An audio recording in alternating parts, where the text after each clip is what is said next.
Welcome to the flock, bird gang. Let's take flight and conquer the skies together. In the twilight of Earth's greatest crisis, two lives were chosen to preserve humanity's future. Ethan and Alina, ordinary people with extraordinary courage, volunteered to leave everything behind. They were told the world was on the brink of destruction. A nuclear war, fueled by distrust and desperation, threatened to end life as they knew it. Scientists devised a plan: freeze two individuals in time, send them into the void of space, and bring them back when the world was ready to rebuild. Ethan held Alina's hand tightly as they stood in the sterile laboratory. The room buzzed with activity, yet there was a profound stillness between them. Ethan whispered, "Do you think we'll remember this moment when we wake up?" Alina hesitated, her voice trembling. "I don't know. But I hope. I hope this sacrifice will mean something." The pods sealed, and as they drifted into unconsciousness, the weight of what they were leaving behind lingered: their families, their friends, the laughter, the pain, the unpredictability of life itself. The ship launched into the darkness, carrying with it two frozen bodies and the fragile hope of humanity. Centuries passed.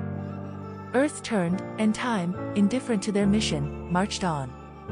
When the pods finally opened, Ethan and Alina woke to a world that was unrecognizable. They stepped onto a planet that appeared to have not just survived but thrived. Towering skyscrapers glistened under an impossibly blue sky. Vehicles hovered silently through the air, and the streets were pristine. The air itself felt lighter, cleaner. Ethan's voice was filled with awe.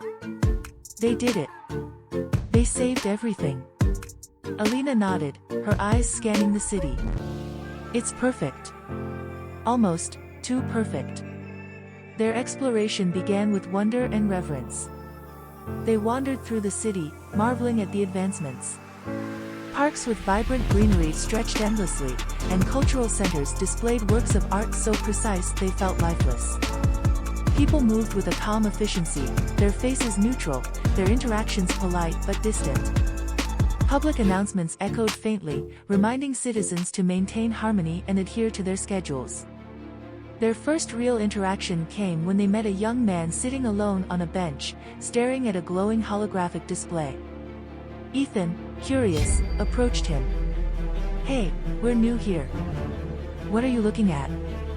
The man barely glanced up. "My scores," he said flatly. Alina furrowed her brow. "Scores?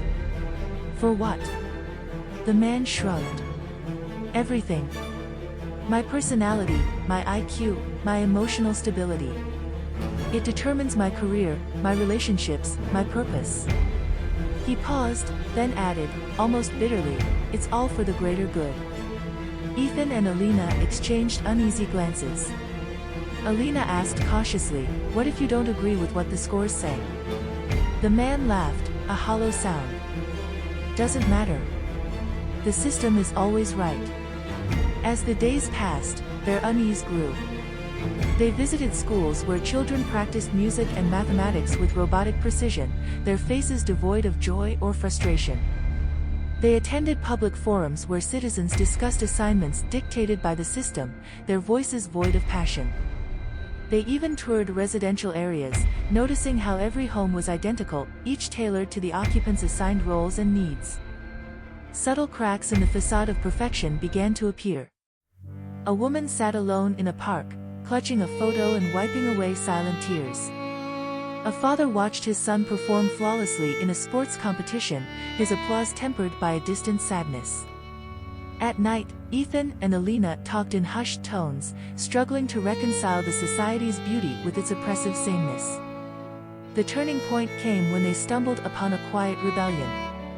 In an abandoned warehouse on the outskirts of the city, they found a small group of people whispering of freedom. The group was led by a woman named Mara, whose defiant eyes betrayed a fierce intelligence. Mara revealed the truth: there had never been a nuclear war. The crisis that had sent Ethan and Alina into space was fabricated, a means to unify humanity under one system. "They used fear to control us," Mara said. "And now, we're prisoners of their perfection." Mara explained how the society operated. The scoring system evaluated every aspect of a person's life, assigning roles, relationships, and even hobbies. Advanced AI monitored emotional stability, ensuring compliance. Children were raised in educational institutions designed to suppress individuality and nurture conformity. The Council, a group of emotionless leaders, governed with an iron grip, preaching unity and sacrifice for the greater good. Ethan and Alina's world shattered. Everything they had sacrificed, everything they had believed, was based on a lie. They demanded answers and were eventually brought before the Council. The chamber was vast and sterile, filled with an oppressive silence. The Council leader, a man with an unnerving calmness, addressed them. Ethan's voice was raw with anger. "You lied to us.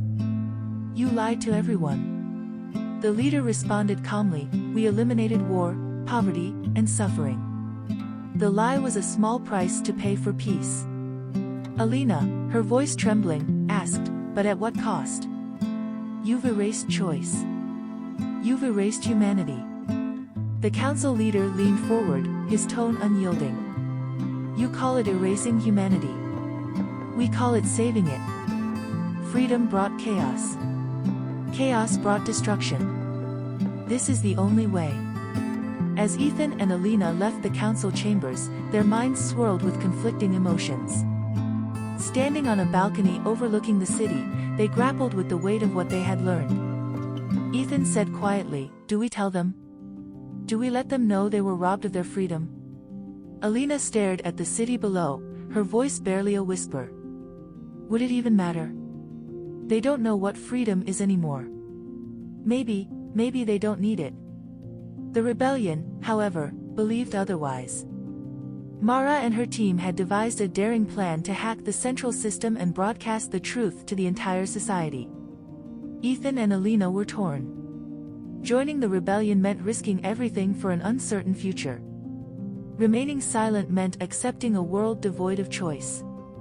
As they debated their path forward, the glowing city pulsed with light, a beacon of perfection.